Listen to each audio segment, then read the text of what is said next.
56 लाख शेतकऱ्यांची कर्जमाफी आणि 48,000 कोटींचं वीज बिल माफ.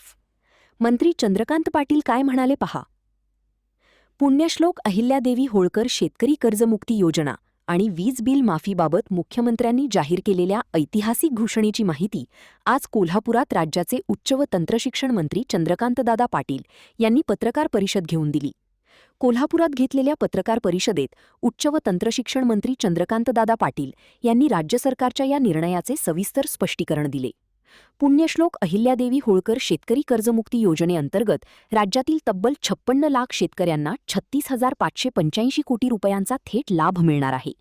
पूर्वी ज्या शेतकऱ्यांकडे 2 लाख रुपयांपेक्षा जास्त थकीत रक्कम होती त्यांना या योजनेचा लाभ मिळत नव्हता.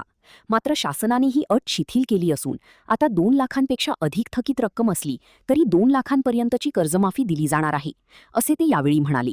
यावेळी आमदार अमल महाडिक, जिल्हाध्यक्ष विजय जाधव, राहुल चिकोडे, राज्याचे प्रदेश सचिव महेश जाधव, भाजपचे ग्रामीण जिल्हाध्यक्ष राजवर्धन निंबाळकर, नाथाजी पाटील यांच्यासह पदाधिकारी कार्यकर्ते उपस्थित होते. तेच म्हटलं आपण सगळ्यांनी खूप अभ्यास केला पाहिजे. सुप्रीम कोर्टाच्या एका निर्णयानंतर त्या गव्हर्नमेंटने विधानसभा, विधान परिषद, राज्यपाल असं होऊन कायद्याने स्वायत्त संस्था हे केल्या. सीईटी स्वायत्त आहे, ARA स्वायत्त आहे, FRA स्वायत्त आहे, विद्यापीठ स्वायत्त आहे. त्यामुळे तुम्ही लगेच पुणे विद्यापीठाची डिग्री देऊ शकता. तर ही स्वायत्त असल्यामुळे त्यांनीच त्याच्यातली स्पष्टीकरण द्यायची असतात. म्हणून राहुल कुलकर्णींचा पहिला व्हिडिओ आल्यानंतर राहुल कुलकर्णींना आम्ही विनंती केली की बा मी या विषयात बोलणं याला कायद्याने मान्यताच नाही आहे. माहिती पण अधिक सीईटी कमिशनरची, त्यामुळे सीईटी कमिशनरची प्रेस कॉन्फरन्स घ्या. अतिशय चांगली सीईटी कमिशनरची प्रेस कॉन्फरन्स झाली आणि त्या प्रिंटमध्ये सगळ्या बातम्या क्लॅरिटीच्या आल्या. एबीपी माझा त्यावेळेला होती, तुम्ही एबीपी माझाने जवळ 8 मिनिटं ती त्यांची मुलाखत दाखवली. मग नंतर TV 9ने असं म्हटलं की आम्हाला मुलाखत ती पण झाली.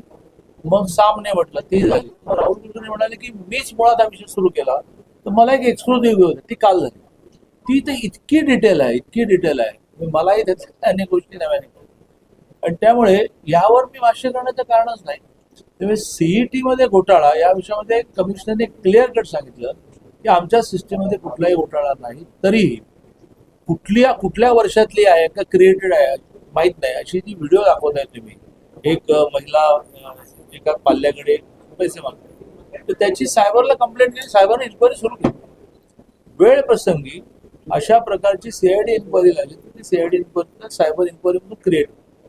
इतकी क्लॅरिटी आल्यामुळे मला असं वाटतं गेल्या 2-3 दिवसापूर्वीचा जो विषय होता तो बऱ्यापैकी समाधान होऊन संपला. काल राहुल कुलकर्णीने पालकांनाही ऑनलाईन कनेक्ट केलं, पालक ऑनलाईन प्रश्न विचारले. मग राहुल कुलकर्णी मग आमचे सीईटीचे कमिशनर त्याच्यावर उत्तर दिले. इतकी क्लॅरिटी आहे. त्यामुळे या विषयात काही विषय नाही. मनोज जरांगे पाटलांनी एक आव्हान केले, 29 ऑगस्ट पासून ते आंदोलन करतात आणि हे आंदोलन शेवटचं असेल.